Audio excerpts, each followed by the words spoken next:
करनाल से भाजपा के एमएलए जगमोहन आनंद हमारे साथ मौजूद हैं। क्या कुछ बताना चाहेंगे? विज साहब एक बार फिर से नाराज चल रहे हैं, गद्दार शब्द का इस्तेमाल कर रहे हैं, कभी सीएम नायब सैनी के बारे में बोल रहे हैं, कभी प्रदेश अध्यक्ष मोहन लाल बडोली के बारे में बोल रहे हैं। ऐसा क्यों हो रहा है?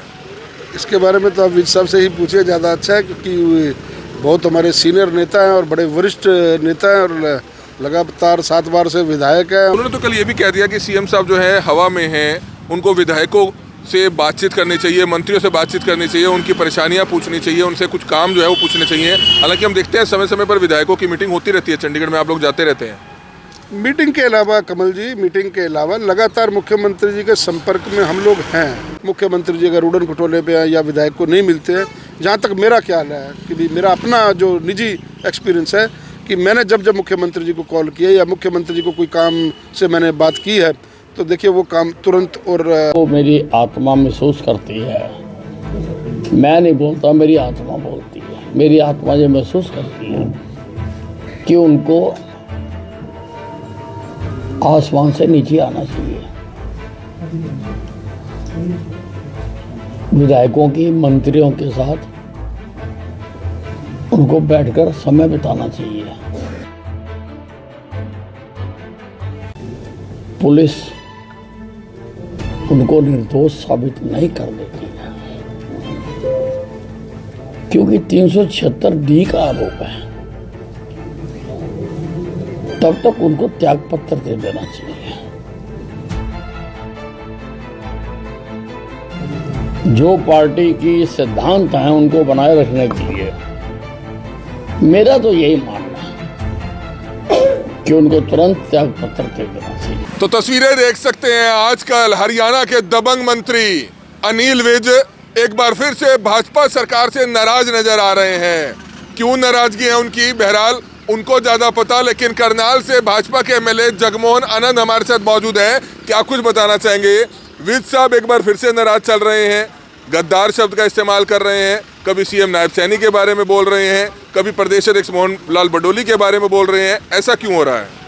इसके बारे में तो आप विज साहब से ही पूछिए, ज़्यादा अच्छा है, क्योंकि बहुत हमारे सीनियर नेता हैं और बड़े वरिष्ठ नेता हैं और लगातार 7 बार से विधायक हैं और हमने बहुत कुछ उनसे सीखा है, संगठनात्मक रूप से भी और राजनीतिक क्षेत्र में भी। तो इसके बारे में वो ज़्यादा बता पाएंगे, आप उनसे पूछे तो ज़्यादा अच्छा है। लेकिन क्या लगता क्या है आपको? लगता है कि ये चीज़ खत्म होनी चाहिए आपस में? जो पार्टी में जो इस तरह की अगर फूट है, उससे नुकसान पार्टी को ही होता है। अगर इस तरह की बयानबाजी होती है उससे भी नुकसान होता है, विपक्ष को मुद्दा मिल जाता है। नहीं, फूट तो नहीं मैं कहूँगा, फूट कहाँ है पार्टी की। माननीय मुख्यमंत्री जी लगातार दिल्ली चुनाव प्रचार में व्यस्त हैं, हरियाणा में भी समय दे रहे हैं और ऐसी मैं इसको कोई फूट की बात नहीं कहूँगा। लेकिन किसी की अपनी ग्रीवेंसेस हो सकती है, किसी का अपना व्यक्तिगत कोई बात है या अपनी कोई मेरे को अपनी बात रखनी है, या एक पार्टी ने एक प्लेटफॉर्म दिया हुआ है सबको। उस प्लेटफॉर्म के तहत हमें यही सिखाया गया है संगठनात्मक रूप से भी कि हमें अपनी कोई बात अगर रखनी है, हमें अपने संगठनात्मक प्लेटफॉर्म पर वो बात रखनी चाहिए, ताकि इस प्रकार की मीडिया में बातें ना आए।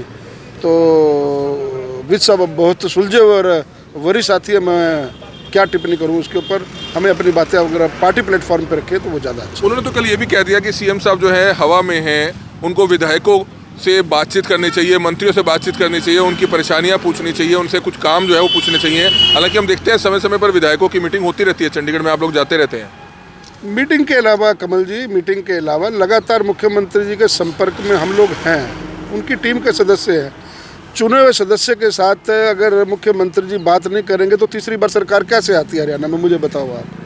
हम लोगों की शहर की कोई अगर समस्या है, या हम लोगों को आधी रात को भी अगर 12 बजे भी मुझको टेलीफोन, मैं तो अपनी बात करता हूँ, मुझे 12 बजे भी रात को अगर कोई काम के सिलसिले में ज़रूरत पड़ी है तो मेरी व्यक्तिगत नंबर है मेरा मुख्यमंत्री जी का मेरे पास और उनके पास। तो पहले डायल में वो मेरा फ़ोन उठता है। मैं रात को 1 बजे भी मैंने फ़ोन किया तो उन्होंने पूछा भी क्या दिक्कत है, क्या परेशानी है।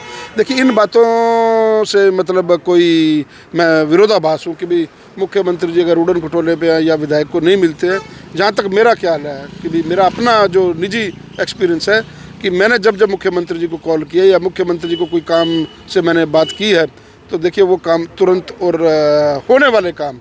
कई बार क्या होता है, शहर की कुछ समस्याओं को लेकर के बात होती है, कुछ और बहुत सी चीज़ें होती हैं शहर के लिए, अगर वो जायज़ काम होने वाले हैं या बातचीत होने वाली है तो वो तुरंत आदरणीय मुख्यमंत्री जी की टीम ने बहुत सहयोग दिया। मैं अपनी व्यक्तिगत बात कर रहा हूँ, तो मुझे कभी ऐसा आभास नहीं हुआ कि भाई एक विधायक होने के नाते मुख्यमंत्री जी मुझे समय ना दे पा रहे हो। बीजेपी के प्रदेश अध्यक्ष हैं मोहन भडोली जी, उनके ऊपर संगीन मामला दर्ज हो गया और अनिल विज जो है कई बार कह चुके हैं कि उनको इस्तीफा दे देना चाहिए नैतिकता के आधार पर। देखिए, इसके बारे में मैं कोई टिप्पणी नहीं करना चाहूँगा। देखिए, जब ये जो चीज़ें जांच के विषय में होती हैं, जो चीज़ें पुलिस के और इन्वेस्टिगेशन का पार्ट होती हैं, उस पर हम लोगों को टिप्पणी करने से बचना चाहिए। एक आखिरी सवाल, उन्होंने ये कहा है कि वह अब कष्ट निवारण समिति की बैठक नहीं लेंगे क्योंकि उनकी चलती नहीं है, अधिकारी उनकी सुनते नहीं है। इस पर क्या कहना चाहेंगे? भारतीय किसान यूनियन भी अब उनको मनाने जा रहा है कि आप सामने आओ, आप आगे आओ। देखिए, मैंने पहले कहा आपको, विज साहब मेरे बहुत ही आदरणीय है, उनको एक संज्ञा दी जाती है। आप मीडिया के लोगों ने उनको एक गब्बर की संज्ञा दी हुई है, और अगर गब्बर ही ये कहे कि मेरी चलती नहीं है तो मैं नहीं समझता कि भी ऐसा नहीं हो सकता। चलना कहते किसको है, मुझे तो आज तक ये नहीं समझ आई। मैं आज यहाँ से करनाल शहर से विधायक हूँ, और जब मैंने प्रशासनिक अधिकारियों को कोई काम कहा है तो उसका बड़ा ऑनर हुआ है, बड़ी रिस्पॉन्सिबिलिटी के साथ उन्होंने बताया कि मैं तो पहली बार का विधायक हूँ, और समस्त अधिकारी जो उनसे हैं बात को सुनते हैं, समझते हैं और अच्छे तरीके से बात कर रहे हैं।